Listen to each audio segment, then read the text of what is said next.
Les dinosaures ont régné sur notre planète pendant plus de 165 millions d'années. Et certains foulent encore notre planète aujourd'hui. Du moins, certains de leurs descendants.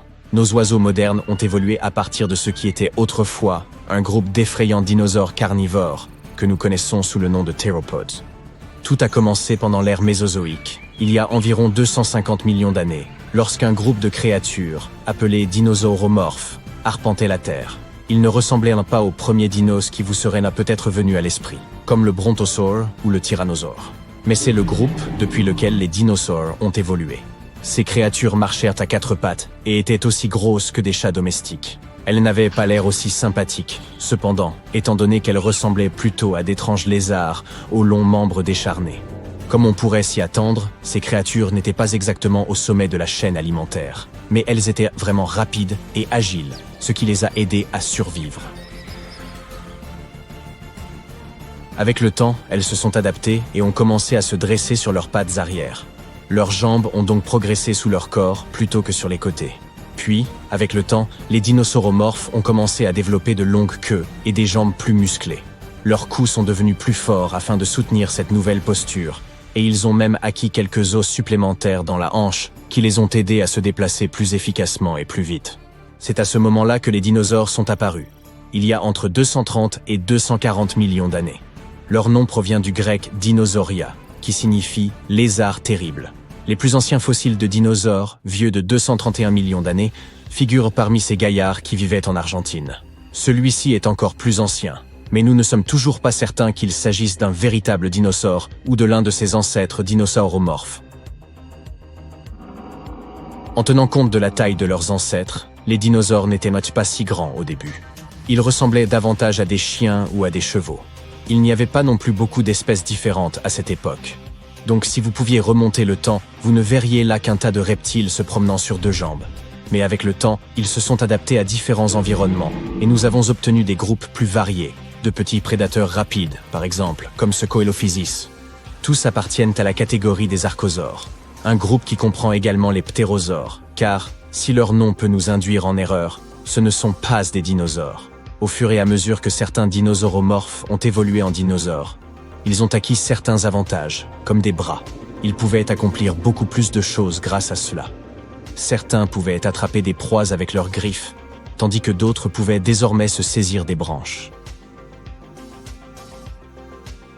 La liberté qu'ils ont obtenue de bouger leurs bras a ensuite aidé certains d'entre eux à évoluer en oiseaux et à commencer à voler. Ces dinosaures étaient probablement à sang chaud. Cela signifie qu'ils pouvaient rester actifs tout le temps. Ils ne dépendaient pas des conditions environnantes, comme c'est par exemple le cas des reptiles. Ces derniers sont à sang froid, et doivent donc compter sur leur environnement pour réguler leur température corporelle. Les dinosaures n'ont pas non plus dominé le règne animal au cours des premières dizaines de millions d'années de leur existence. Ce sont les crocodiles qui étaient alors au sommet de la chaîne alimentaire. Ensuite a débuté la période du Jurassique, et de nouveaux types de dinosaures sont apparus, comme ces géants mangeurs de plantes que sont les sauropodes. Vous les connaissez, ces dinosaures aux longues queues et aux coups démesurés, capables de manger les plantes les plus en hauteur, comme le brachiosaure. L'allosaure est un autre dinosaure iconique de cette période que vous identifierez facilement. Des pointes sur la queue, des plaques osseuses sur le dos. Vous reconnaissez ce bon vieux stégosaure. La période du Jurassique est celle où les dinosaures ont commencé à devenir de plus en plus grands. Puis vint le Crétacé, durant lequel ces créatures titanesques ont atteint l'apogée de leur gloire. C'est à cette époque que le puissant T-Rex a commencé à régner en maître et est parvenu au sommet de la chaîne alimentaire. Son espérance de vie n'était que d'environ 28 ans, mais il atteignait sa taille adulte très rapidement. Il n'était pas facile de survivre à cette époque. Le T-Rex appartient à la catégorie des Tyrannosauridae, et les scientifiques ont découvert qu'ils étaient particulièrement féroces, même au plus jeune âge. On a retrouvé les restes fossilisés d'un jeune tyrannosaure, ancien de 75 millions d'années, et 2 bébés dinosaures se trouvaient dans son estomac. On en a conclu qu'à un jeune âge, les tyrannosaures traquaient les plus petits dinosaures, tels que leurs cousins, les cyclopes. Puis avec l'âge, ils s'attaquaient à des défis plus grands, comme ces géants pacifiques qui aimaient paître en groupe et mâcher des plantes. Mais les grands prédateurs n'étaient pas les seuls susceptibles de vous faire trembler d'effroi. C'est aussi l'époque où sont apparues ces créatures rapides et intelligentes que l'on nomme Velociraptors. Ils n'étaient pas les dinosaures écailleux, déchiquetant leurs proies au moyen de griffes acérées, que nous montrent les films. Leur corps était recouvert de plumes, et ils pouvaient peser jusqu'à 45 kilos, soit à peu près le poids d'un loup. Et pour casser un autre mythe, ils ne chassaient pas en bande. Les vélociraptors préféraient probablement chasser seuls, et utilisèrent leurs griffes non pas pour lacérer leur proie, mais pour l'agripper. Le T-Rex et le vélociraptor appartiennent au groupe des théropodes. Nous les avons mentionnés au début. Ce sont les créatures à partir desquelles les oiseaux d'aujourd'hui ont évolué. Mais même si les vélociraptors étaient couverts de plumes, ils ne pouvaient toujours pas voler. Leurs furcula ou fourchettes n'étaient pas formés de manière à permettre le vol, et leurs bras étaient trop courts. Peut-être était-ce mieux ainsi car, durant la période du Crétacé, les cieux étaient dominés par des dinosaures volants, appelés ptéranodons. Tout allait vraiment bien pour les dinosaures, jusqu'au jour fatidique où un astéroïde a frappé notre planète, il y a 66 millions d'années. Ce n'est pas que l'astéroïde lui-même ait désintégré tous les dinosaures immédiatement, mais il a entraîné de profonds changements dans l'environnement qui ont rendu la survie bien plus difficile. À cette époque, environ 75% des animaux vivants sur notre planète se sont éteints. Cet astéroïde était vraiment gros. En frappant la Terre, il a créé un gigantesque cratère dans la péninsule du Yucatan et envoyé quantité de débris dans l'atmosphère qui ont immédiatement masqué le soleil. Pendant des mois, des nuages denses de poussière en ont bloqué la lumière. Notre planète natale était plus sombre et plus froide qu'à l'accoutumée, ce qui n'était pas bon pour les plantes. Les créatures qui s'en nourrissaient ne pouvaient pas non plus survivre à de tels changements. Tout cela a provoqué une réaction en chaîne, entraînant l'effondrement de presque tout l'écosystème. Quand la poussière est enfin retombée, tous les gaz à effet de serre qui s'étaient dégagés après l'impact ont rapidement fait grimper les températures bien plus haut qu'elles ne l'étaient. Toutes les créatures terrestres pesant plus de 25 kg ont alors disparu. Mais tout n'était pas perdu. Il y avait certes moins de plantes, mais elles ont été moins affectées que les animaux. Tout cela parce que leur pollen et leurs graines pouvaient survivre à des conditions extrêmes pendant de longues périodes. Ainsi, les plantes que nous connaissons aujourd'hui résultent essentiellement des graines laissées à cette époque. Après l'impact de la météorite, ce sont les plantes à fleurs qui ont dominé notre planète. Tous les dinosaures non aviaires ont également disparu. Certaines espèces ont survécu en tant qu'oiseaux. Au début, ces courageux survivants étaient assez petits. Mais plus tard, les oiseaux ont évolué vers des tailles plus grandes. Il existe une étude qui affirme que si l'astéroïde avait frappé un autre endroit sur Terre, le sort de nombreuses créatures et plantes aurait été très différent. S'il était tombé ne serait-ce que quelques minutes plus tard, il aurait alors frappé Des centaines d'espèces de dinosaures ont un jour parcouru notre planète, et les chercheurs en bâtissent un nouveau type environ toutes les 2 semaines. Il n'est donc pas très juste de s'en tenir toujours aux tyrannosaures, stégosaures, spinosaures et autres sommités. Ils ont eu leur chance de briller dans les films et ailleurs. Partons plutôt maintenant découvrir des dinosaures dont personne ne parle jamais. Le premier sur notre liste est le Torosaurus. Une chose singulière à propos de ce dinosaure est qu'il avait certainement l'un des plus grands crânes jamais découverts. Il devait cette taille imposante à de cette crête partant de l'arrière du crâne de l'animal et couvrant son cou. La crête n'était pas là pour sa protection. Elle était probablement juste là pour le faire un peu remarquer. L'os dans la crête était d'ailleurs mince et constellé de trous. Comme tu peux le voir, il est très similaire au Triceratops. Il existe toujours un débat pour savoir si ces deux-là étaient de la même espèce. Mais de plus en plus d'études démontrent qu'ils étaient plutôt semblables à des cousins. Ils étaient probablement de taille comparable, mais le Torosaurus avait une tête plus longue, avec de grandes ouvertures, ainsi que des os de collerette plus longs, avec une rainure sur le dessus. Il avait aussi davantage de paires de cornes à l'arrière de sa collerette. Certains considèrent le Torosaurus comme le reptile taureau, et ils étaient des herbivores qui vivaient probablement en groupe. Les 2 dinosaures ont coexisté approximativement à la même époque. Mais d'une manière ou d'une autre, le Torosaurus a terminé du côté moins populaire de la famille. Cantrosaurus était un petit stégosaure. C'est l'un des dinosaures les moins câlins de tous les temps. Et ses longues pointes effilées semblent avoir été un assez bon mécanisme de défense. Le stégosaure, en revanche, avait des pointes plus courtes et plus épaisses, qui étaient moins susceptibles de se tordre ou de se rompre lorsque l'animal s'en servait. Tu ne voudrais probablement pas t'approcher du Cantrosaurus cependant. Sa queue pourrait se balancer dans un grand demi-cercle et frapper avec une force suffisante pour briser un crâne humain. Un scientifique a utilisé des scanners des fossiles du dinosaure pour créer un modèle informatique de son squelette. Ce modèle a démontré que le Kentrosaurus avait un cou flexible. Il devait être particulièrement utile pour regarder autour de lui, afin de voir si quelque chose d'intéressant se passait ou s'il y avait des prédateurs dangereux qui essayaient de s'approcher en douce. Le Kentrosaurus se déplaçait généralement sur ses 4 pattes avec des pattes arrière droites. Le modèle informatique nous révèle qu'il pouvait aussi écarter ses pattes avant sur les côtés. Peut-être était-ce une manière de protéger son ventre pendant les combats. Les stégosaures, en général, avaient des queues semblables à de gros poids à l'arrière de leur corps. C'est pourquoi leur centre d'équilibre était plus proche de leurs hanches. C'est aussi la raison pour laquelle ils pouvaient facilement se tenir sur leurs pattes arrière et balancer leur queue. La plupart des gens n'ont jamais entendu parler de l'Heterodontosaurus, même si ces fossiles ont montré que le dinosaure présentait des plumes bien plus tôt que nous ne le pensions et dans un groupe où nous ne nous y attendions pas. En 2008, des paléontologues ont identifié le premier crâne connu d'un bébé Heterodontosaurus, qui mesurait moins de 5 cm de long, soit plus petit qu'un sachet de thé. Ce bébé dinosaure avait des yeux relativement grands et un museau court comparé à ceux plus grands de son espèce. Ce qui est vraiment intéressant, c'est que certains scientifiques pensaient que les défenses de l'Heterodontosaurus, comme celles des phacochères modernes, n'apparaissaient que lorsqu'ils étaient totalement adultes. Mais il semble qu'ils en avaient dès les premières étapes de leur vie. Les hétérodontosaures avaient sur chaque main 5 doigts, dont 2 étaient opposables. C'était un excellent outil, étant donné que l'animal consommait probablement à la fois des plantes et de la viande. Les humains ont différents types de dents, certaines pour croquer, d'autres pour mastiquer, et aussi des canines. Mais la plupart des reptiles n'ont qu'un seul type de dents. L'Heterodontosaurus était particulier en cela qu'il avait 3 différents types de dents. De petites dents en forme de cône, de grandes dents ressemblant à des canines, et des dents carrées qui faisaient le travail de découpe. Les scientifiques ne sont pas tout à fait certains de comment cette créature utilisait ces différents types de dents. Peut-être était-ce pour déterrer des racines, briser des nids de termites, ou même se défendre contre des animaux dangereux. D'accord, répète ce nom 5 fois très vite maintenant. Psittacosaurus.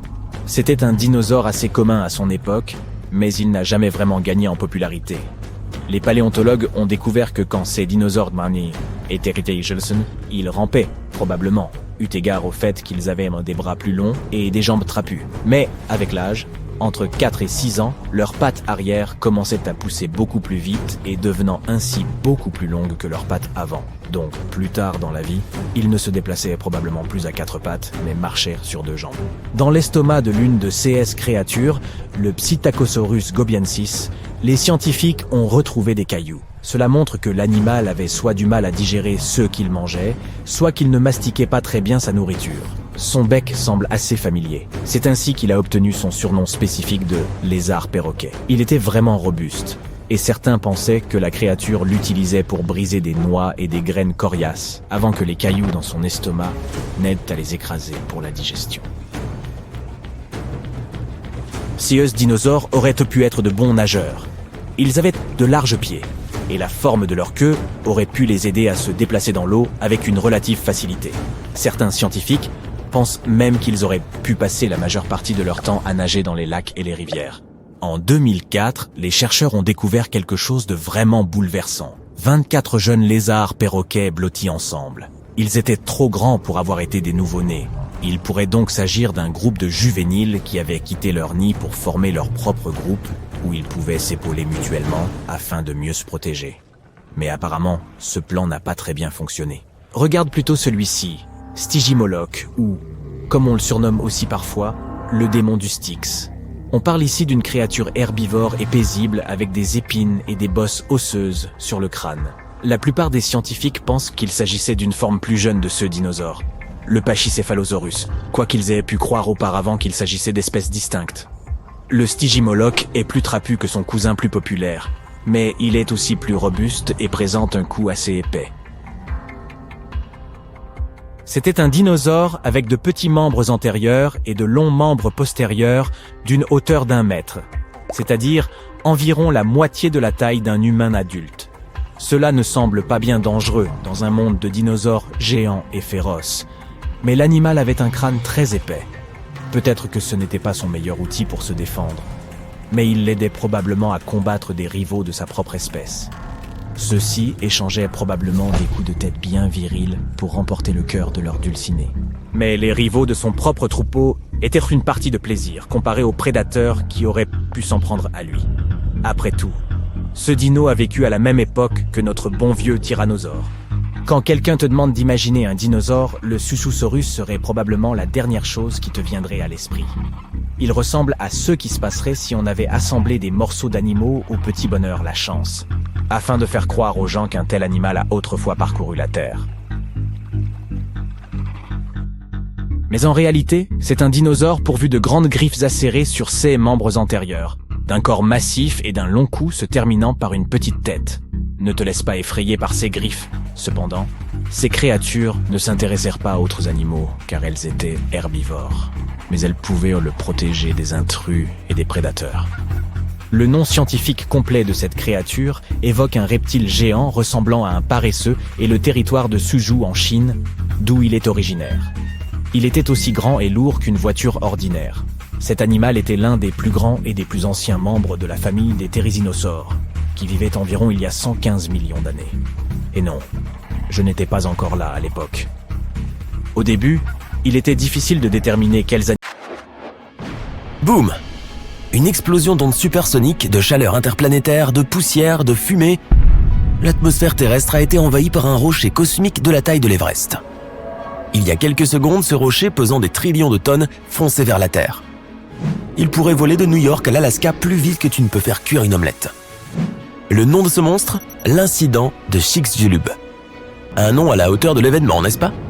Il y a 66 millions d'années, il s'est écrasé sur la Terre. À l'époque, les dinosaures régnaient sur la planète. Mais plus pour très longtemps. Cette collision épique a eu lieu sur le territoire de l'actuel Mexique, dans la péninsule du Yucatan, tout près de Cancun, où les dinosaures passaient leurs vacances. Ou pas. Toujours est-il que l'énorme roche spatiale a frappé l'océan. Mais même l'énorme volume d'eau n'a pas pu empêcher l'inévitable. La collision a provoqué la libération d'une énorme quantité d'énergie. L'horreur à l'échelle planétaire avait commencé. Imagine un mini-soleil embrassant la surface de la Terre, avec des tsunamis de la hauteur de la Statue de la Liberté jaillissant de l'épicentre de l'impact. Pas génial. L'explosion a soufflé à travers la surface de la Terre. Elle était aussi chaude qu'un four et a tout brûlé sur son passage. L'impact a provoqué un tremblement de terre colossal et une activité volcanique intense. Un tas de volcans ont simultanément libéré de la lave chaude et des cendres dans les cieux préhistoriques. Des millions de tonnes de cendres et de suie ont empoisonné l'air. Cela a formé un énorme nuage dans l'atmosphère qui a bloqué les rayons du soleil pendant plusieurs années. L'hiver le plus long avait commencé, seulement ce n'était pas de la neige qui tombait du ciel, mais de la pluie faite d'acide sulfurique. Oui, l'incident de Chicxulub pourrait bien être la chose la plus importante qui soit arrivée dans l'histoire de notre planète. Plus importante que YouTube. À l'époque, il y avait beaucoup d'éruptions volcaniques, beaucoup d'oxygène inflammable dans l'atmosphère, des changements de température constants. C'était le moment idéal, ou le pire, pour que tout cela se produise. Mais comment pouvons-nous être si sûrs de tout cela? L'astéroïde a creusé un cratère absolument énorme sur la surface de la planète. Aujourd'hui, cette cicatrice est cachée sous le golfe du Mexique. Les scientifiques ont trouvé beaucoup d'endroits sur Terre avec des niveaux anormalement élevés d'iridium. Ce métal est très rare sur Terre, mais il se trouve dans beaucoup d'astéroïdes que les scientifiques ont examinés. Ils ont étudié quelques roches vieilles de 66 millions d'années. Dans les couches de roches, ils ont trouvé de la poussière, la même qui provient des astéroïdes. Cela n'aurait pu se produire qu'avec un énorme astéroïde s'écrasant sur la Terre. La catastrophe a entraîné l'extinction non seulement des dinosaures, mais aussi de l'astéroïde lui-même. Il faisait si chaud au point d'impact qu'une partie de l'astéroïde a tout simplement disparu. Une grande quantité de vapeur d'eau et de dioxyde de carbone a été projetée dans l'atmosphère. Mais le plus gros problème? Le soufre. Il a été soulevé par l'impact de l'astéroïde et s'est envolé dans les airs. Ces minuscules particules de soufre ont bloqué une grande partie des rayons du soleil. Sans le soleil, beaucoup de plantes ont disparu et le climat a fini par se refroidir. L'immense chaleur a transformé les pierres en verre. Les scientifiques appellent ces choses des tectites. L'énergie de l'impact les a projetées dans les cieux. Après un court vol, les tectites sont retombées sur Terre. Et ce n'était pas beau à voir. La pluie est tombée aussi. Seulement au lieu de gouttes d'eau, tu aurais vu des boules de feu vitreuses et chaudes. Elles ont bombardé la surface de la planète pendant des jours. Les tectites ont mis le feu à tout. Les scientifiques en ont trouvé des preuves dans le monde entier, pas seulement près de la zone de la collision. Mais beaucoup de choses de cette époque sont encore un mystère. Certains scientifiques pensent que Chicxulub n'était même pas un astéroïde, mais peut-être une comète. Les astéroïdes sont principalement faits de pierre et de métal. Le plus souvent, ils ressemblent à une pomme de terre. Une comète contient de la pierre, du métal et de la glace.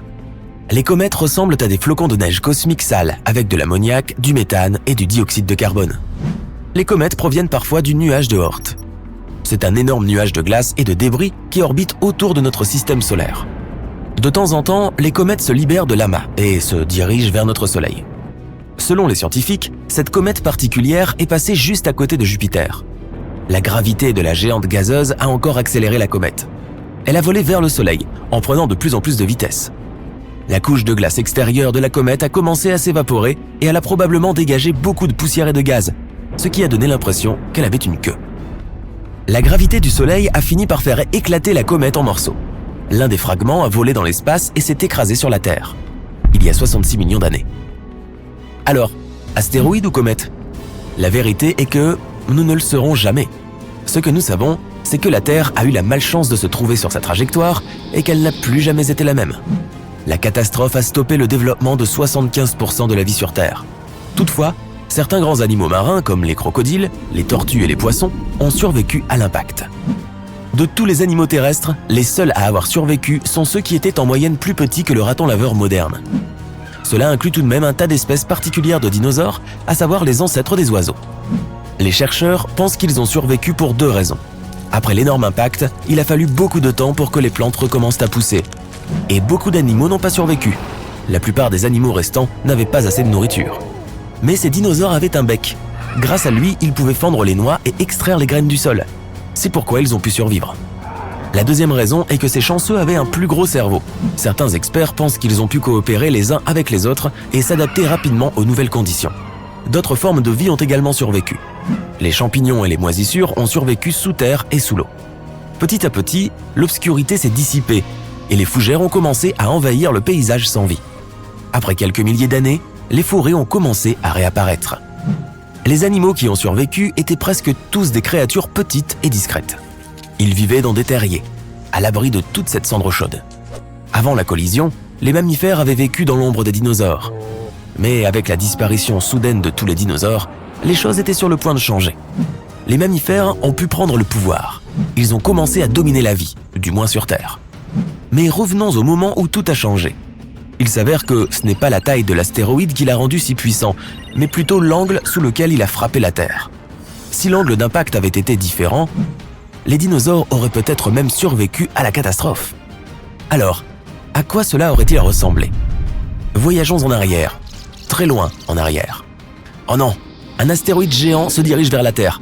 Ah, attends, ça n'a pas l'air si grave. Il a raté son coup. Ouf. Il y a beaucoup de tremblements de terre, de tsunamis et d'éruptions volcaniques chaque jour. Mais les dinosaures ne s'en soucient pas tant que ça. Avançons de quelques millions d'années, et la plupart de ces anciens lézards ont changé d'apparence et sont maintenant méconnaissables. À cause de plusieurs périodes glaciaires, de nombreux dinosaures sont maintenant totalement recouverts de plumes pour se protéger du froid. Les mammifères existent, mais ils sont peu nombreux. Tu vois beaucoup de chauves-souris dans les grottes. Il y a des tonnes de rongeurs de la taille d'un rat dans les forêts. Pendant la journée, ils se cachent dans les sous-bois ou les terriers. La nuit, ils sortent à la recherche de nourriture. Il n'y a pas de chevaux, pas d'éléphants, ni d'autres grands mammifères. Pourquoi devenir grand et appétissant alors qu'il y a tant de reptiles dangereux avec d'énormes crocs aux alentours? Il n'y a pas de baleines dans la mer. On ne voit nulle part de perroquets, de faucons et de pigeons. Mais les ptérodactyles 2.0 passent constamment devant toi en sifflant. Certains ont la taille d'un hélicoptère, tandis que d'autres ne sont pas plus grands qu'un cygne. Il y a beaucoup de primates, mais ils ne sont pas pressés de descendre de leurs arbres et de marcher sur deux jambes. Pas d'aventure dans la savane, pas d'évolution vers l'Homo sapiens. Dans cette réalité alternative, les espaces ouverts sont très dangereux. Mais les forêts et les arbres le sont aussi. Aucun endroit n'est vraiment sans danger. Pour déguster de délicieux primates, de nombreux petits dinosaures ont appris à grimper aux arbres. Cela se passait déjà à l'époque du Crétacé, juste avant que cet énorme astéroïde ne manque la Terre. Ouf, cela aurait été une collision épique. Les dinosaures sont devenus plus sages depuis cette collision évitée de justesse. Certains sont même aussi intelligents qu'un poulet moderne. Un gros cerveau consomme beaucoup d'énergie, et ce n'est pas toujours une bonne stratégie de survie. il est plus sûr de limiter la taille du cerveau et de continuer à fabriquer des dents plus grandes et plus pointues.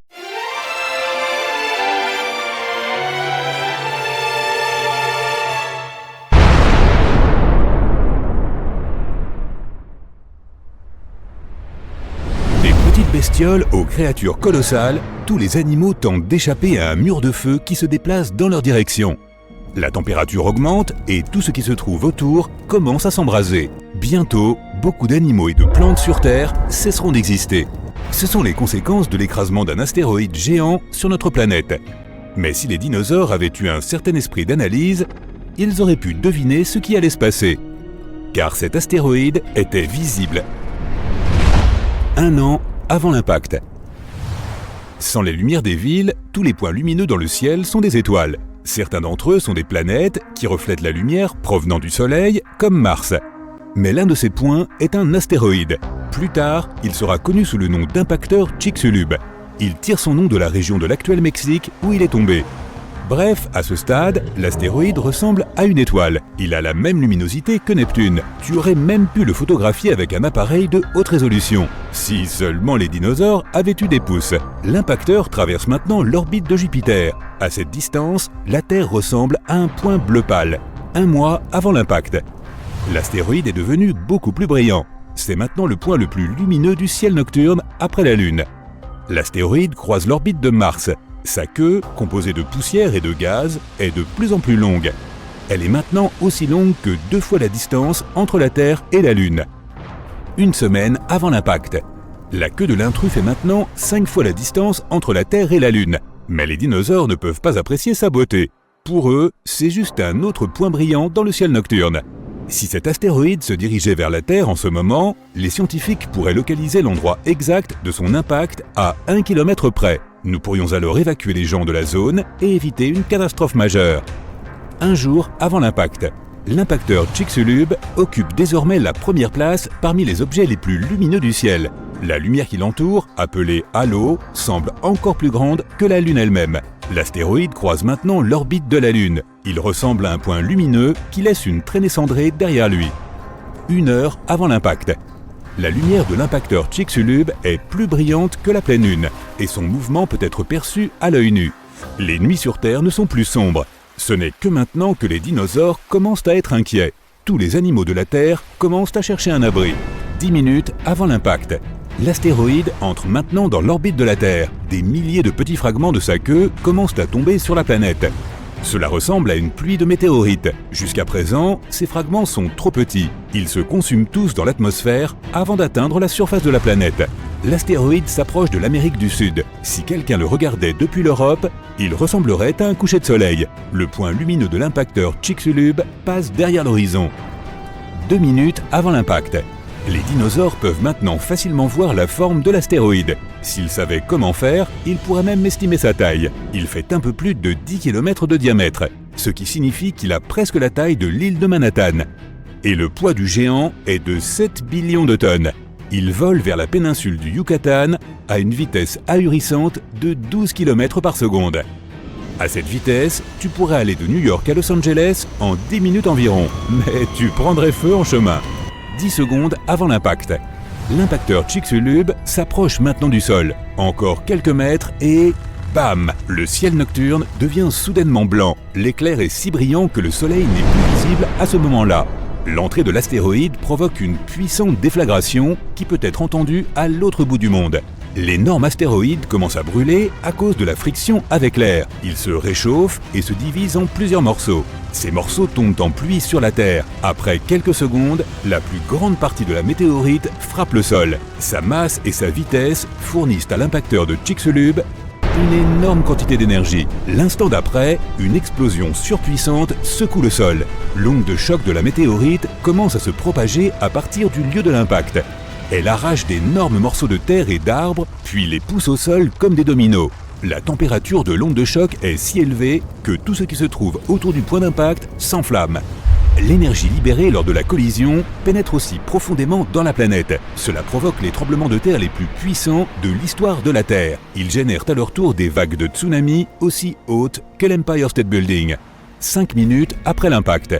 La météorite laisse derrière elle un énorme cratère. Il est aussi large que le lac Huron et assez profond pour contenir 2 Everest et demi. Les dinosaures courent partout en panique. Ils essaient de fuir vers l'Amérique du Nord, mais la plupart d'entre eux ne parviennent pas à traverser les territoires marécageux inconnus. Un autre danger est la pluie de météorites en cours. Des centaines de tonnes de cendres et de débris s'élèvent dans les airs. Chauffés à des températures très élevées, ils retombent sur Terre sous forme de lave liquide. Les cendres et la fumée emplissent l'atmosphère et bloquent les rayons du soleil. La Terre plonge dans l'obscurité. Pendant plusieurs semaines encore, notre planète est totalement sombre. Des pluies acides retombent sur sa surface sans discontinuer. Il y avait beaucoup de soufre dans les dépôts souterrains de la péninsule du Yucatan. L'énergie de l'explosion a évaporé tout ce soufre. Désormais, il se refroidit dans l'air, s'accumule dans les nuages et dégouline sur le sol. La plupart des animaux survivent à l'impact, mais l'extinction de masse se poursuit pendant encore de nombreux mois. La collision a plongé la Terre dans l'obscurité et cela a anéanti la plupart des plantes qui se nourrissaient de la lumière du soleil. Les dinosaures herbivores ont perdu leur principale source d'alimentation et commencent à disparaître. Mais ces herbivores sont le principal régime alimentaire des dinosaures carnivores. Et maintenant, les dinosaures comme le T-Rex n'ont plus rien à manger. Bientôt, ils s'éteignent aussi. En d'autres termes, ce n'est pas une météorite qui a anéanti les dinosaures, mais la famine et le changement climatique. Les météorites de cette taille tombent une fois tous les 100 millions d'années. Cela signifie qu'un tel événement pourrait se reproduire. Les humains parviendraient-ils à survivre à cette catastrophe ? De nos jours, nous pouvons regarder loin dans l'espace, et l'apparition d'un astéroïde de la taille de l'impacteur Chicxulub ne serait pas une surprise pour les astronomes. En général, les astéroïdes qui font plus de 140 mètres de diamètre sont considérés comme potentiellement dangereux. Quoi qu'il en soit, si nous sommes informés de l'approche d'un corps spatial, nous pourrons construire des abris remplis de réserves de nourriture et d'eau. Une fois que l'astéroïde sera suffisamment proche, nous pourrons attendre l'impact et ses conséquences à l'intérieur. Mais lorsque les gens reviendront à la surface, ils verront des villes et des villages démolis. Notre planète ressemblera à un désert sans vie. C'est pourquoi nous avons besoin d'une autre solution qui consiste à empêcher l'impact. Là, nous avons plusieurs options, selon la taille et le matériau de l'astéroïde. Selon la NASA, le moyen le plus efficace est un bélier cinétique. Nous devrons envoyer un objet assez grand et lourd, comme un vaisseau spatial, dans l'espace. Lorsqu'il s'approchera de l'astéroïde, les scientifiques choisiront la trajectoire parfaite et le vaisseau s'écrasera contre le corps spatial. La puissante collision modifiera la trajectoire de l'astéroïde, le faisant passer devant la Terre.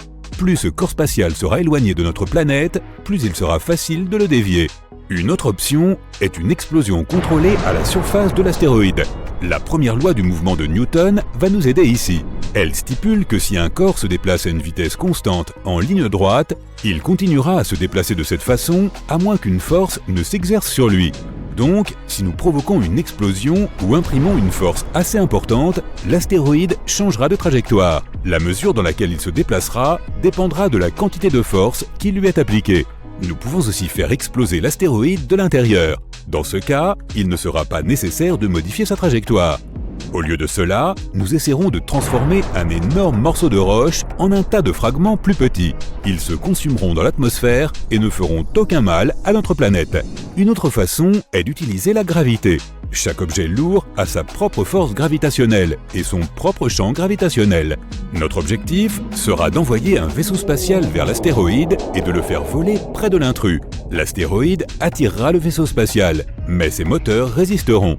Par conséquent, le vaisseau attirera lentement mais sûrement l'astéroïde vers lui. Cette méthode prendra beaucoup plus de temps, mais progressivement, la trajectoire de l'astéroïde changera et il ne s'écrasera pas sur la Terre. En tout cas, on peut l'espérer. Nous pourrions aussi utiliser l'énergie solaire. Nous pouvons Partons pour un voyage dans le temps.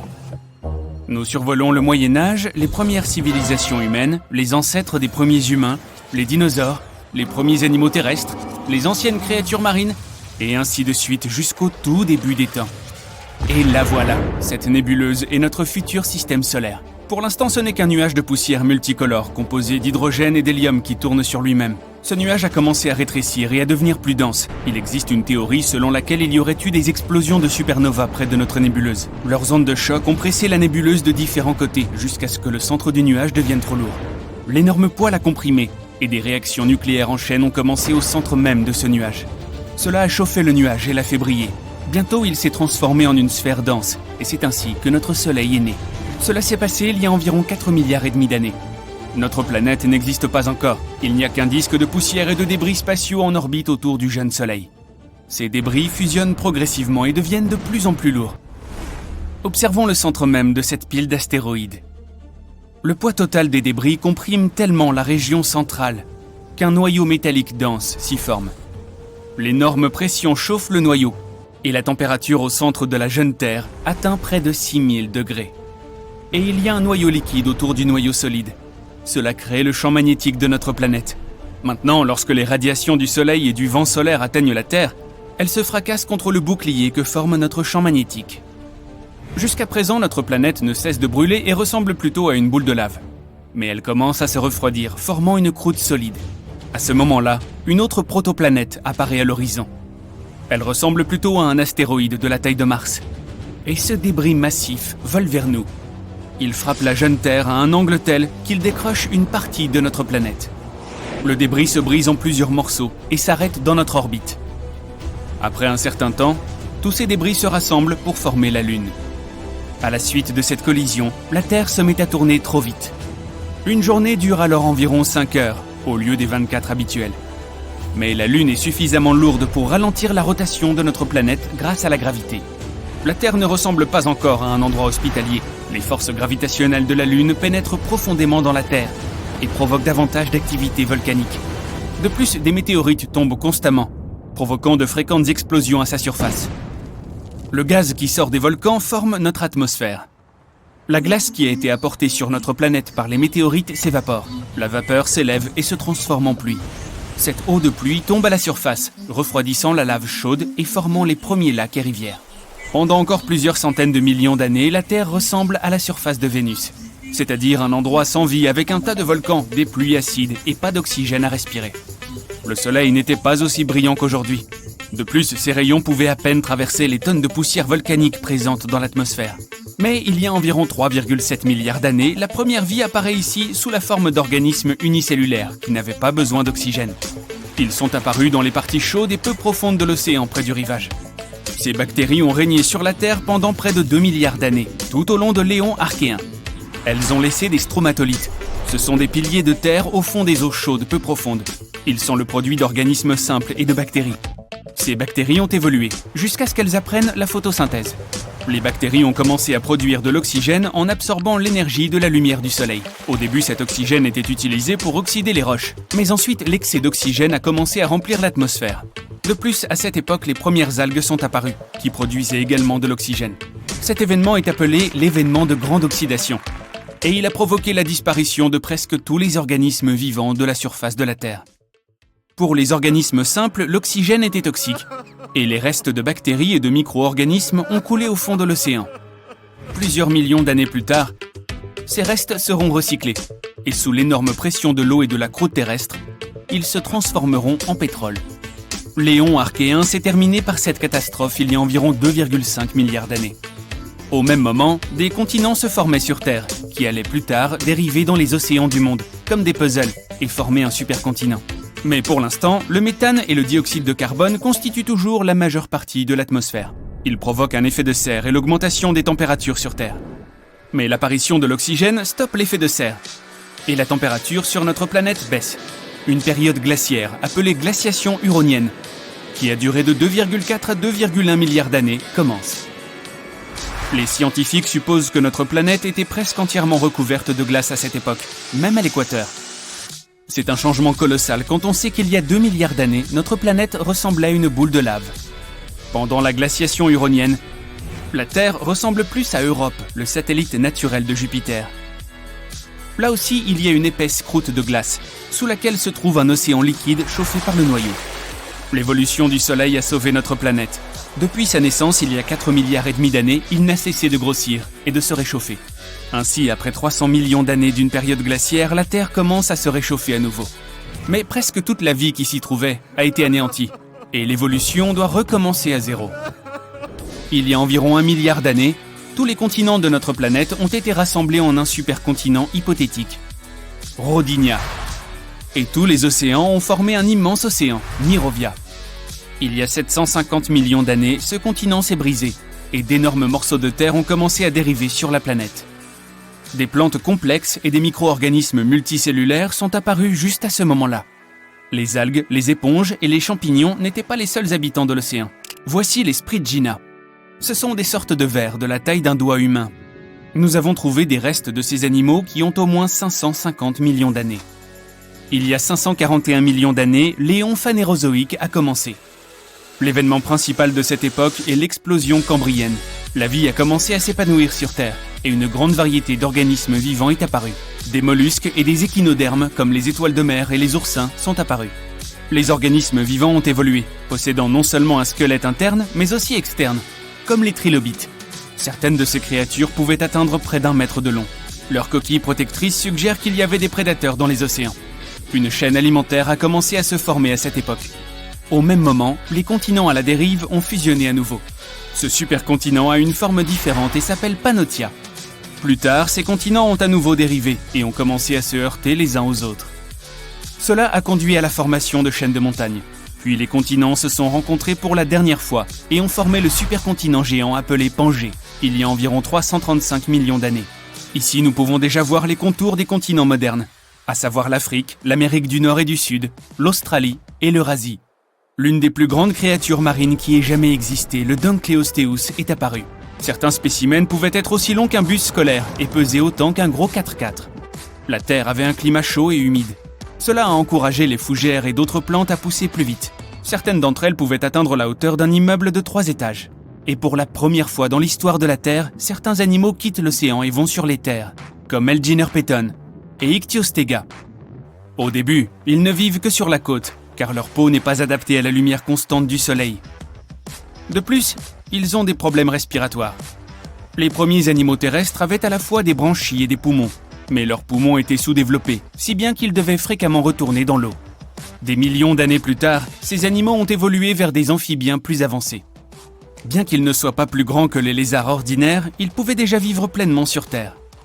Mais cet épanouissement de la vie a pris fin avec une nouvelle ère glaciaire. Les glaciers des pôles ont lentement dérivé vers l'équateur. Les animaux n'étaient pas préparés à cela, et la plupart d'entre eux n'ont pas survécu à cet événement d'extinction. Mais il y a 290 millions d'années, l'évolution a repris le dessus, et des animaux terrestres plus évolués ont commencé à apparaître. Petit à petit, ils ont augmenté en taille, se sont multipliés, et ont donné naissance à de nouvelles espèces, comme le Scutosaurus et le Gorgonopsia. Mais cette période n'a pas duré longtemps non plus. Seulement 40 millions d'années plus tard, à la suite d'événements inconnus, 95% de tous les organismes vivants sur Terre ont cessé d'exister. Cela a pu être causé par une météorite géante ou par une activité volcanique accrue. Une autre hypothèse dit que cela aurait pu être dû à la libération de méthane du fond de l'océan. L'ère mésozoïque a commencé après cette extinction. C'est là que les dinosaures tels que nous les connaissons sont apparus et ont commencé à écrire une nouvelle page de l'histoire de la Terre. Tu es en train de cueillir des légumes dans le jardin quand tu tombes sur quelque chose de gros et rond. Il est recouvert de terre. En le déterrant, tu découvres que c'est un œuf géant plus gros que celui d'une autruche. Mais tu n'as pas de poule ni de canard, et même si tu en avais, aucun de ces animaux ne pourrait pondre un œuf de cette taille. Tu le ramasses, il semble réel. Tu emmènes l'œuf à l'intérieur et tu lui construis une couveuse. Quelques jours passent, mais rien ne se passe. Tu continues ta vie et tu oublies l'existence de l'œuf. Tu as travaillé dans ton jardin toute la journée. Tout ce que tu veux maintenant, c'est entrer dans une baignoire remplie d'eau chaude, puis dîner. Pendant que tu manges, tu entends du bruit provenant de la pièce où se trouve la couveuse. Tu l'ignores, pensant qu'il s'agit simplement de quelques souris qui gambadent. Mais le bruit s'intensifie. Tu t'y rends et tu vois la coquille de l'œuf craquer. Quelques minutes plus tard, quelque chose commence à sortir en rampant. Tu attrapes ton téléphone et tu commences immédiatement à filmer. Un minuscule reptile sort de l'œuf, maintenant brisé, et commence à examiner son environnement. Tu es choqué. Tu places ton téléphone sur une plateforme spéciale pour continuer à filmer la créature. Pendant ce temps, tu prends ton ordinateur portable et commences à chercher de quel animal il peut s'agir. La créature n'a pas le museau d'un alligator. Elle ne ressemble pas non plus à un dragon de Komodo. Tu retournes à ton dîner et tu donnes au reptile des restes de pain de viande. Il engloutit la nourriture en un clin d'œil. Le lendemain, tu construis un petit terrarium pour garder un œil sur ton nouvel animal. Au cours des semaines suivantes, tu enregistres chaque seconde de sa vie. Tu appelles le reptile Buster. La créature a déjà atteint la taille d'un chien. Elle court vite et saute assez haut aussi. Tu penses qu'il pourrait s'agir d'une nouvelle espèce de reptile. Mais il ne rampe pas comme un alligator ou un lézard. Ton animal a 2 bras minuscules et 2 grandes jambes. Ses mâchoires sont massives pour un animal de sa taille. Le reptile a aussi des dents acérées comme des rasoirs. Ton ami vient pour regarder un film. À un moment donné, ton reptile court dans le salon et commence à mordre les meubles. Ton ami panique et commence à crier « Dinosaure !» Tu le calmes et emmènes le dino dans le garage. Tu expliques à ton pote comment tu as trouvé l'animal. Il te dit de contacter quelqu'un pour l'examiner. Le lendemain, tu emmènes Buster chez le vétérinaire et tu t'installes dans la salle d'attente. Tu gardes ton animal dans une cage pour que personne ne puisse le voir. Mais le dino commence à grogner d'une manière étrange. De nombreuses personnes attrapent leur animal et s'éloignent de toi. C'est finalement ton tour. Tu emmènes Buster et le montres au vétérinaire. L'homme a l'air choqué. Il pose la créature sur une table d'examen en métal et commence à regarder attentivement ses traits. Dents et griffes acérées, peau écailleuse, le vétérinaire te dit que tu as élevé un T-Rex pendant 3 semaines. Il fait appel à d'autres spécialistes pour examiner l'animal. L'instant d'après, tu es dans un laboratoire avec un groupe de scientifiques qui étudie Buster. Tu es assis là, anxieux, pendant qu'ils collectent des échantillons d'ADN. Ils te demandent même les vidéos que tu as enregistrées. Après quelques heures, ils reviennent et te disent que tu as bel et bien un dinosaure. Ils vont devoir garder Buster au laboratoire pour mener d'autres études. Tu rentres donc chez toi, te sentant un peu seul. Quelques années passent. Tu as maintenant un diplôme de paléontologie spécialisé dans les T-Rex. Tu travailles au laboratoire et tu surveilles Buster qui s'est transformé en un dino adulte.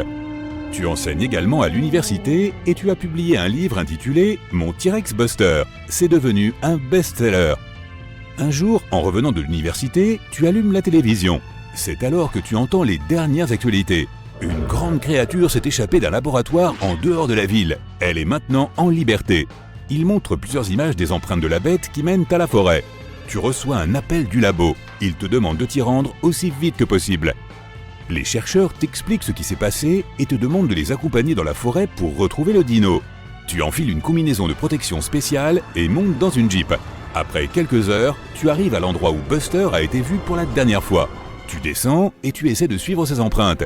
Mais la pluie a presque entièrement effacé les traces laissées par la créature. Les scientifiques vérifient le dispositif de suivi placé sous la peau du dinosaure, mais il ne fonctionne pas. Ils apportent de la nourriture que Buster aime pour essayer de la tirer dehors. Plusieurs heures passent et toujours rien. Il fait déjà nuit quand tu entends un grondement au loin. Tout le monde se réveille en sursaut. Les gens autour de toi sont en alerte. Tu te caches et tu attends. Une grande ombre de la taille d'un bus scolaire apparaît dans l'obscurité. Un T-Rex adulte peut atteindre 12 mètres de long et 3,5 mètres de haut. Le lézard géant s'approche de la viande et la renifle. Après quelques instants, il s'enfuit. Tout le monde sort de sa cachette et essaie de suivre l'animal. La viande contient une substance spéciale. Elle était censée endormir le dino. Ainsi, il n'y aurait pas de problème pour le ramener au laboratoire. Mais le dino était assez intelligent pour sentir quelque chose de suspect. Malgré sa taille, le T-Rex est assez lent. Il peut se déplacer à une vitesse de seulement 19 km/h et ne peut même pas dépasser un humain. Mais Buster réussit à traverser un fleuve agité et disparaît dans la forêt sombre. Personne n'a été préparé à surmonter un tel obstacle. Toute l'équipe fait donc un détour par les montagnes. C'est une ascension difficile pour tous ceux qui portent l'équipement nécessaire pour attraper le T-Rex. Du haut de la montagne, on peut voir presque toute la forêt. Au loin, la cime des arbres tremble. Le reptile géant se dirige vers le nord. Tout le monde essaie d'atteindre l'autre côté de la montagne aussi vite que possible. Mais un des membres de l'équipe glisse et tombe. Heureusement qu'une corde de sécurité la retient en place. Tu tires la femme jusqu'au chemin. Vous continuez à marcher jusqu'à ce que vous atteigniez une grotte. Tout le monde met son casque avec sa lampe de poche et entre à l'intérieur. Plus on s'enfonce dans la grotte, plus elle devient petite. Il faut donc ramper pour passer. Les rochers sont pointus et il y a de l'eau partout. C'est facile de se perdre ici. La grotte commence à trembler.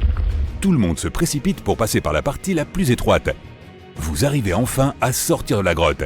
C'est là que vous découvrez que la grotte tremblait à cause du T-Rex. Il piétinait autour de la montagne.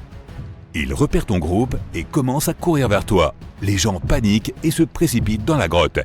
Le T-Rex rattrape ton équipe et essaie d'attraper quelqu'un. Mais à ce moment-là, tout le monde est déjà en sécurité à l'intérieur de la grotte. Soudain tu cries Buster !» Étonnamment, cela semble calmer la créature. Tu sors, même si tout le monde essaie de te retenir. Tu sors et tu fais face à l'énorme créature. Elle te regarde fixement. Tu t'approches lentement en essayant de ne pas faire de mouvements brusques. Quelqu'un à l'intérieur de la grotte halète. Cela fait sursauter Buster. Il commence à se débattre et à rugir. Mais tu es toujours là, à essayer de calmer l'animal. Finalement, il devient plus calme et s'approche. Tu mets ta main sur sa tête, tu la caresses. Après quelques secondes, quelqu'un à l'intérieur de la grotte marche sur une brindille et celle-ci craque. Le T-Rex sursaute et s'enfuit. Tu es furieux. Maintenant, il faut le traquer à nouveau. Après avoir passé de nombreuses heures supplémentaires dans la forêt, le soleil commence à se lever. Tout le monde est épuisé et sur le point de s'évanouir. Tu décides d'en rester là et de rentrer chez toi. Mais dès que ton équipe se rassemble près des jeeps, tu reçois une notification indiquant qu'un T-Rex géant est entré dans la ville. Un hélicoptère vient vous chercher, toi et les autres membres de l'équipe. Il n'y a pas assez de place pour tout le monde, alors plusieurs personnes restent derrière en attendant le prochain hélicoptère. Le T-Rex traverse la ville. Les gens dans les rues sont en panique et prennent leurs jambes à leur cou. Des dizaines de journalistes filment l'incident. Beaucoup de gens le postent sur les réseaux sociaux. Le dino entre dans le centre commercial et détruit tout ce qu'il voit. Ton hélicoptère atterrit et tu en descends essayant de trouver un moyen de calmer la créature. Tu te précipites dans le centre commercial, mais le T-Rex s'est déjà enfui de l'autre côté du bâtiment et a réussi à s'échapper. Tu le suis. Mais soudain, tu reçois un appel disant que les membres de l'équipe restés dans la forêt ont repéré ton T-Rex. Tu peux même voir les images de l'animal en direct. Cela signifie qu'il y a 2 reptiles géants en liberté. De grands troupeaux de dinosaures courent dans la forêt. La température augmente rapidement et tout ce qui se trouve derrière eux commence à prendre feu. Certains dinosaures se retrouvent coincés dans des marécages et ne peuvent en sortir. Des ptérodactyles volent au-dessus de leur tête alors qu'ils tentent d'éviter la déflagration qui va bientôt recouvrir la Terre. Cet événement s'est produit il y a environ 66 millions d'années. Il a anéanti presque tous les êtres vivants sur Terre. Les oiseaux et les dinosaures volants sont les seuls à avoir survécu à la plus grande extinction de tous les temps. Et ne me reproche rien, je n'étais pas là à l'époque. Descendons le long de l'arbre de l'évolution pour voir le premier oiseau du monde, l'Archéoptérix. Il avait la taille d'un corbeau de notre époque, mais ressemblait à un petit dinosaure avec des plumes. Il avait de nombreuses petites dents coniques, presque comme les alligators. C'est parce que l'Archéoptérix était plus proche des reptiles que des oiseaux. Cependant, son cerveau était 3 fois plus grand que celui de ces reptiles. Bien qu'il ait eu des ailes avec des plumes, il pouvait difficilement voler comme les oiseaux modernes. Les articulations de ses épaules ne lui permettaient pas de soulever ses ailes au-dessus de son dos. Donc, il ne pouvait pas faire un battement d'ailes complet. Le plus probable est qu'Archéoptérix était capable de vol plané avec de petits battements d'ailes. L'évolution a ensuite mené à des espèces plus évoluées, capables de voler complètement. Les ptérodactyles. Ces animaux n'avaient pas de plumes, mais des membranes faites de peau et de muscles. L'envergure de leurs ailes était à peu près de la longueur d'une jambe humaine. Ils pouvaient voler parfaitement et attraper des poissons et des petits animaux.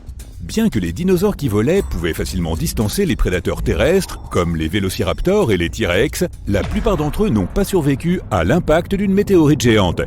Examinons cet événement étape par étape pour voir comment ils sont arrivés à notre époque. 10 minutes avant le choc de la météorite. Un énorme rocher de la taille de l'île de Manhattan se déplace vers la Terre dans l'espace. Il pèse 460 trillions de tonnes. C'est comme 3 trillions de baleines bleues, les mammifères les plus lourds qui aient jamais vécu sur Terre. Et il s'approche de notre planète à 19 km par seconde. À cette vitesse, il pourrait traverser l'océan Atlantique en seulement 4,5 minutes. C'est 2 fois plus rapide que la vitesse à laquelle nos vaisseaux spatiaux modernes peuvent voler. 5 secondes avant le crash de la météorite. Oh, ça devient tendu. La force gravitationnelle de la Terre continue d'attirer cette météorite géante. Elle fait un trou dans notre atmosphère et crée un bruit sec si fort que l'on peut l'entendre de l'autre côté de la Terre. Tous les animaux de notre planète se réveillent en panique. Ils lèvent la tête et voient un énorme rocher qui commence à brûler dans l'air. De plus petits fragments commencent à se détacher de la météorite principale. Ce feu est si brillant qu'il éclaire presque comme le soleil. Les dinosaures volants et autres ancêtres des oiseaux modernes sont les premiers à sentir le danger. Ils se dirigent vers le ciel et essaient de s'éloigner le plus possible du lieu de l'impact pour sauver leur vie. Le moment de l'impact. La masse colossale et la vitesse de la météorite lui confèrent une énorme quantité d'énergie. dès qu'elle touche la Terre, elle provoque une explosion de 150 trillions de tonnes de TNT. L'onde de choc arrache littéralement des morceaux de notre planète et les projette en l'air. Un énorme mur d'énergie commence à se déplacer du point d'impact dans toutes les directions. Il arrache les arbres avec leurs racines et les pousse au sol comme des dominos. L'onde de choc entoure complètement notre planète. Cette énergie se transforme en chaleur. Tout ce qui se trouve autour du site de l'impact commence à s'enflammer. Les jungles vertes et les arbres se transforment en charbons ardents en quelques secondes. Le sol et les rochers s'évaporent tout simplement. La collision a provoqué un énorme tremblement de terre. Certains dinosaures sont peut-être tombés dans les fissures apparues dans le sol. Un fort tremblement de terre a provoqué un tsunami avec des vagues plus hautes que l'Empire State Building. Les dinosaures qui n'étaient pas piégés dans les forêts en feu ont été emportés par les énormes vagues. Les dinosaures d'Amérique du Nord tentent de s'échapper en courant vers le nord. Mais le raz-de-marée les rattrape inévitablement. Les dinosaures volants n'ont aucun problème avec les tremblements de terre ou les tsunamis. Ils volent assez haut pour éviter les vagues géantes, mais ils devront faire face à la chute continue de débris de météorites. 5 minutes après le crash de la météorite, une pluie de météorites composée de fragments de rochers géants continue de tomber sur la Terre. Certaines météorites ont la taille d'une voiture, d'autres ressemblent plutôt à un grand bâtiment. Des cendres et de la poussière s'élèvent dans l'air. Leur température est si élevée qu'elles fondent et se transforment en lave liquide, puis retombent sur Terre, provoquant de nouveaux incendies. Les pluies de météores posent également des problèmes aux dinosaures volants. Ils doivent manœuvrer et esquiver les roches chauffées à blanc qui tombent. Les températures élevées sont un énorme problème pour eux, car elles peuvent leur faire perdre leurs plumes. Et sans plumes, ils ne sont pas capables de voler. 10 heures après le crash de la météorite. Pendant tout ce temps, les dinosaures n'ont cessé de courir vers le nord. Ils se sont retrouvés dans un territoire inconnu avec de nombreux marécages. Les dinosaures géants comme les T-Rex ont des jambes aussi longues que la taille d'un humain adulte. Ils ont une chance de passer à travers ce terrain, mais s'ils tombaient, ils ne pourraient jamais se relever. Les dinosaures plus petits, comme le Triceratops, avaient des jambes courtes, et eux ne pouvaient pas traverser ces marécages denses. 1 mois après le crash de la météorite, 15 trillions de tonnes de cendres ont été éjectées dans notre atmosphère. Un nuage géant a bloqué le soleil et la Terre a été plongée dans l'obscurité totale. Les plantes survivantes n'ont pas pu se nourrir de l'énergie du soleil et ont cessé de produire de l'oxygène. Les dinosaures qui ont survécu peuvent à peine respirer à cause du manque d'air et de la grande quantité de poussière. Le manque de soleil dans le ciel a fait disparaître le phytoplancton. De nombreux animaux marins se sont retrouvés sans leur seule ressource de nourriture. La poussière et les cendres dans l'atmosphère empêchent notre planète de recevoir la chaleur du soleil et la température commence à baisser. L'endroit où est tombée la météorite était riche en soufre. Cet acide toxique s'est évaporé au moment de l'impact et a formé des nuages. Il y a maintenant des pluies acides sur la Terre. Les dinosaures volants doivent maintenant se cacher de ces pluies. Ils doivent rester dans des grottes et ne peuvent pas sortir pour trouver de la nourriture. Jusqu'à présent, un grand nombre de dinosaures terrestres et volants ont survécu. Ils sortent pour voir les conséquences de la catastrophe. Le site de l'impact se trouve dans l'actuel Mexique, dans la péninsule du Yucatan. Le cratère de Chicxulub est situé ici. Il fait environ 150 km de large, comme la moitié de tout le lac Michigan, et il est profond de 19 km. Tu pourrais y plonger tout le mont Everest, et il resterait 10 km d'espace disponible. Ce n'est pas l'impact lui-même qui a fait disparaître les dinosaures, mais la faim. Le feu a détruit la plupart des plantes que les dinosaures herbivores mangeaient. Sans nourriture, leur nombre a diminué rapidement. Les dinosaures prédateurs n'avaient rien à manger non plus. Les pluies acides et la disparition du phytoplancton ont menacé toute la vie marine. Même si les oiseaux étaient parvenus à éviter le souffle de l'explosion et le tsunami, ils manquaient eux aussi de nourriture. Environ 80% des oiseaux n'ont pas survécu à l'extinction. Le problème est que toutes les forêts de la Terre ont été détruites. Or, la plupart des oiseaux nichent et vivent dans les arbres. En outre, les forêts étaient toujours pleines de nourriture, de toutes sortes de fourmis et de termites aux insectes volants et aux petites souris. Seules les espèces qui vivaient sur le sol et pouvaient voler ont donc survécu. Il est très probable qu'elles se nourrissaient des graines des petites plantes survivantes. Cette habitude a fait que les dinosaures volants ont perdu leurs dents au cours de l'évolution. Au lieu d'avoir des mâchoires avec un tas de dents pointues, ils ont obtenu de longs becs pour attraper de minuscules graines sur le sol. Même si la Terre semble alors être un endroit terrible pour vivre, les oiseaux ont connu un boom évolutif. Ils ont dû parcourir de longues distances à la recherche de nourriture. Leurs ailes sont devenues plus fortes, ils se sentent également à l'abri des prédateurs qui les considéraient auparavant comme de la nourriture. Aucun T-Rex ne peut plus désormais surprendre un oiseau en plein sommeil. Environ 1000 ans après la collision, les premières forêts denses sont réapparues. Cela a donné un autre grand coup de pouce à l'évolution. 1 million d'années plus tard, des forêts pleines de nourriture sont peuplées par les ancêtres des oiseaux-souris actuels. Et 65 millions d'années plus tard, à l'époque moderne, nous avons environ 10 000 espèces d'oiseaux. Pigeons, corbeaux, aigles et faucons, même les pingouins. Ce sont tous des descendants des dinosaures. Mais il y a eu d'autres survivants, certains ancêtres des animaux. Il se pourrait que Jurassic World ne soit pas qu'un simple fantasme. Des dinosaures pourraient vraiment marcher, nager ou voler quelque part au loin, mais pas sur Terre. Certains scientifiques pensent qu'il pourrait exister des planètes très éloignées du système solaire, où vivraient des versions légèrement différentes du T-Rex et d'autres dinosaures. Cette idée leur est venue en se basant sur le fait que notre planète avait alors une concentration d'oxygène plus élevée qu'elle ne l'est aujourd'hui. C'est ainsi que des formes de vie complexes et intelligentes comme les dinosaures ont pu se développer en premier lieu. Ils souhaitent également explorer les éléments de base qui sont la raison pour laquelle la vie existe sur notre planète. Ces éléments de base sont ceux que nous appelons des acides aminés. Ils fabriquent des protéines, des sucres et du matériel génétique, l'ARN et l'ADN. Ils sont constants et existent principalement dans une seule forme ou orientation. Il existe deux façons dont ils peuvent être orientés, à droite ou à gauche. Cela signifie qu'ils se reflètent mutuellement, tout comme nos mains. C'est un phénomène que nous appelons la chiralité. Pour que la vie existe, les protéines doivent avoir une forme, ce qui signifie qu'elles peuvent être orientées à droite ou à gauche. Sur notre planète, presque tous les êtres vivants, des plus petits insectes jusqu'aux baleines et aux éléphants, présentent des acides aminés avec une orientation homochirale vers la gauche. Nous ne savons pas exactement pourquoi les choses sont ainsi, mais il existe une théorie selon laquelle cela serait dû aux météorites qui se sont écrasés sur Terre il y a 4 milliards d'années. Elles auraient apporté des types spécifiques d'acides aminés et d'autres matériaux organiques à notre planète, et auraient d'une certaine manière établi le schéma que nous connaissons aujourd'hui.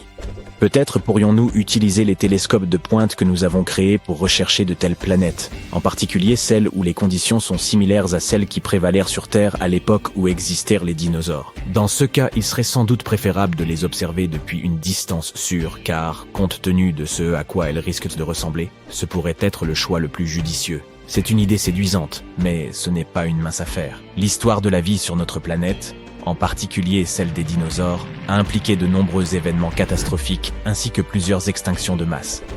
Il y a toujours de la place pour de nouvelles théories sur les dinosaures.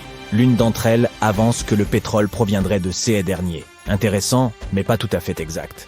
Le pétrole s'est formé à partir de restes d'animaux et de plantes marines anciens de plusieurs millions d'années, bien avant l'apparition des dinosaures. De minuscules organismes se sont retrouvés au fond des océans. Lorsque les bactéries ont décomposé ces restes d'animaux et de plantes, elles en ont extrait la plupart de l'oxygène et quelques autres éléments. Il ne restait alors qu'une bouillie, composée principalement d'hydrogène et de carbone. Au fil du temps, ces restes ont été recouverts de nombreuses couches de sable et de limon. Lorsque la profondeur de cette couche de sédiments a atteint plus de 3000 mètres, la chaleur et la pression ont transformé ces restes en gaz naturel et en pétrole brut.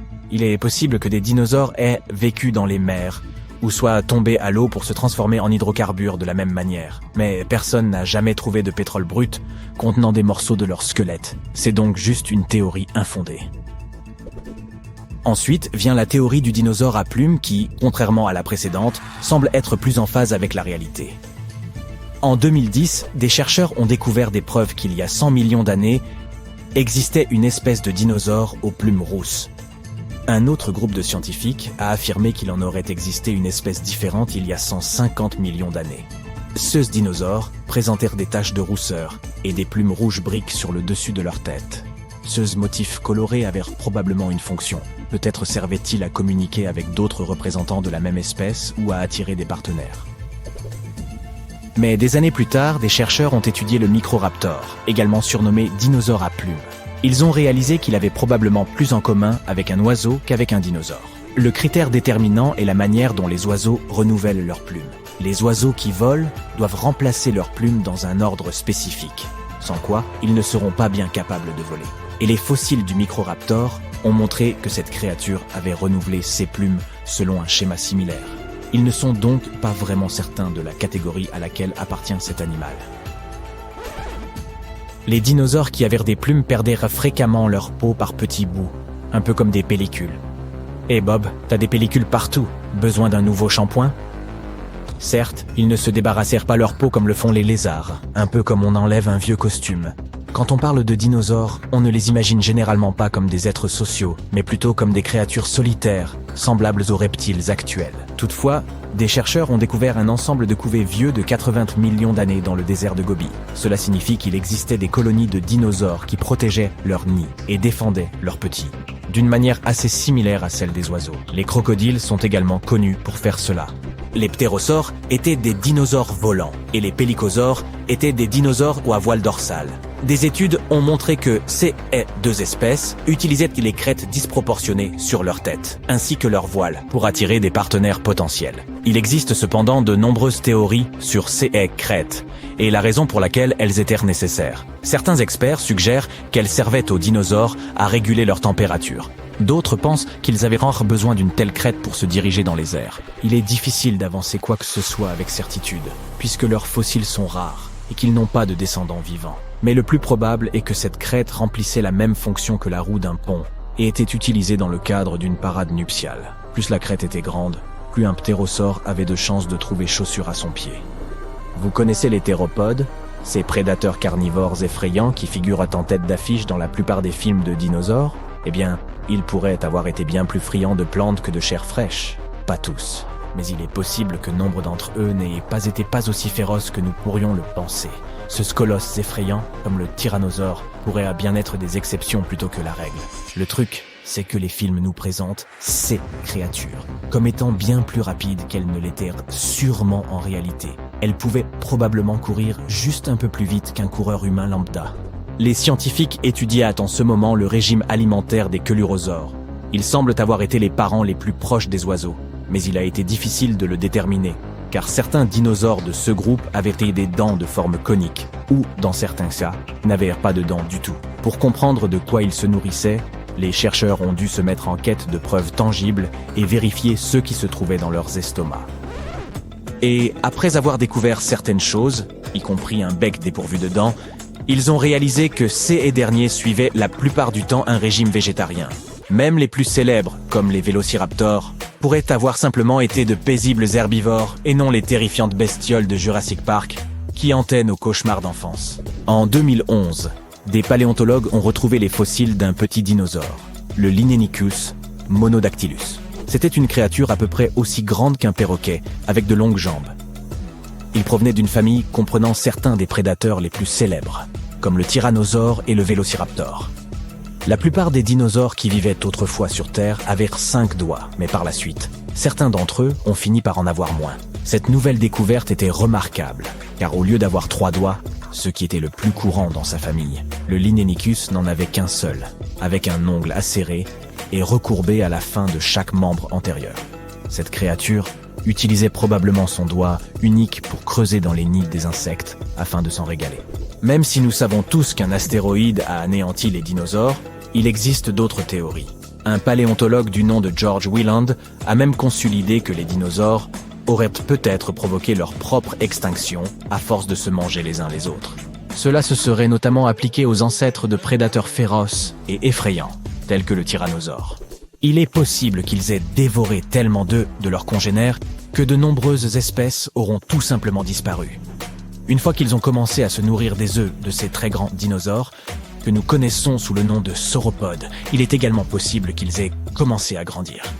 Et aucune mère dinosaure ne pouvait les empêcher de manger ces œufs, car elles ne pouvaient pas être présentes tout le temps.